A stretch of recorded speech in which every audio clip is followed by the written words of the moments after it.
All right, so this week we're going to try and refinish this carbon fiber front fender. Now I'm not sure if this is a factory carbon fiber front fender, but it shouldn't. It feels very rough. It doesn't look very good. Usually when you have carbon fiber, it's like almost smooth as glass, and this isn't. So you should be able to use the techniques that I'm doing right now to refinish any of yours. So I'm going to kind of do it just in more of a kind of color sanding, trying to get rid of the orange peel kind of way. So I'm going to use some sanding pads. I'll probably even go all the way up to 600 grit. And then I'm going to use some automotive clear coat to re-clear coat it and see what we get. This is probably going to be one of the cheaper ways to actually refinish this. I have some photos right now of what it actually looks like. It just doesn't look right, if you know what I mean. Like, it doesn't look right at all. So when you're sanding this, you're gonna want to just take off the outer coating. You're not gonna want to actually get into the carbon fiber weave if possible. So I'm gonna have an N95 mask on, and then I'm gonna fill this up with water because all of the pads, you can do it with water, and then that's gonna keep down a lot of the dust. So I'm gonna start there and see how much of a nice finish we can get back to this fender and kind of just bring the bike back around. But you should be able to apply this to any carbon fiber work that is on your cars, or that is sun beaten, or whatever's gone on with it. But I'm gonna set you down, put you in time lapse so you can see everything I'm doing.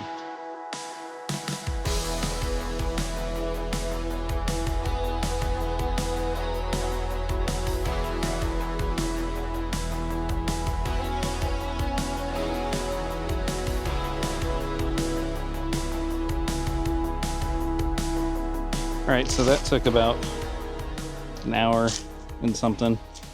Not a clean job, but wanted to show you what this looks like. So here's a picture of before, and then here's a picture of what it currently looks like. So all of these scratches will be filled in when I put the clear coat on. And one of the ways you can tell is if you get some water, and then let me just hold everything up here. There, see how much better that looks? Spots that look a little bit weird are then going to come out. So I'm going to be pretty happy with this in comparison to what it did look like. I mean, these lighter spots right here, I might work on those a little bit more. But I feel like it's already coming out really nice. So what the next step is going to be is to completely wipe it and clean it down, get all the dust off, any other parts that are loose or anything like that, and pretty much let it sit out in the sun for like 10-15 minutes. Yeah, look how nice that looks under the water. But this dark color is going to absorb the light and it's going to evaporate all that water. So from there, once it dries out, it'll be ready to clear coat. And I think it'll look pretty snazzy. So you can go, if you can't actually get all of the little divots out, one of the things you can do is use the clear coat as almost like a Bondo in a way, where you put on a layer, let it cure fully, and then color sand it down, and then put on a layer, color sand it down. You could do that, but I think that this is going to turn out pretty well the way it is, especially for a bike of this age. We're just trying to bring it back around so that it looks better.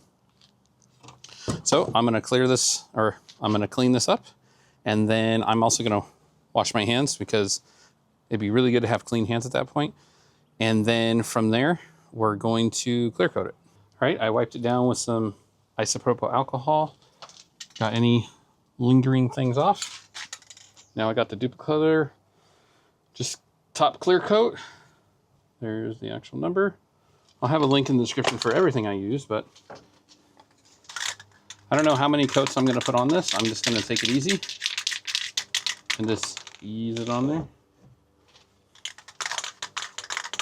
I think you got to be careful with this because of this swoop right here. You're bound to get runs, and it feels like I was sanding off some runs that were on there, so that was interesting. Just going to shake this up and then Go easy. Oh, it's so interesting how it just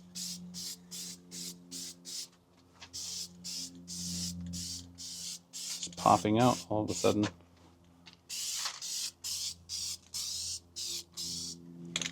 So I'm just gonna let do a really light coat, and then I'll come back, do some heavier coats. But already right there, from where it started, wow, just wow. So as you can see, that blotchiness that was there, it's pretty much gone. So I'm just gonna let this set up and then probably be back to put on another coat, maybe a little heavier. All right, so it is the next day. Let me take it out into the sun here. Look at that. Look how beautiful that looks now. So if you really wanted to, you could go another step past this. You could sand it down with 2000, 4000 grit and then polish it, depending on how much you wanted it to go. The other thing you could do, since matte carbon is kind of the new craze, one of the things you could do with that is after you're done sanding it, put the matte finish on there. But from the era that this bike was from, it was glossy carbon. So here it is. So we started out using 100 grit, and 100 grit was working, but it just seemed like it was taking forever. So I decided to then bump it up to 80 grit, and 80 grit was chewing through this no problem. So I definitely recommend going from, if it was as bad as mine, if you want to save time, go 80 to 100, and then we went 220, and then we went 400, and then we clear coated it. So as you can see, this looks factory fresh, brand new. Pretty excited about all this. So I'm gonna put it back on the bike. Let me know how you guys did working on your carbon fiber. So this should work on rear wings, hoods, front fender, back fender, tanks, anything. You should be able to refinish it in the same way. So take your time and you'll get some awesome results like this. Thanks for watching.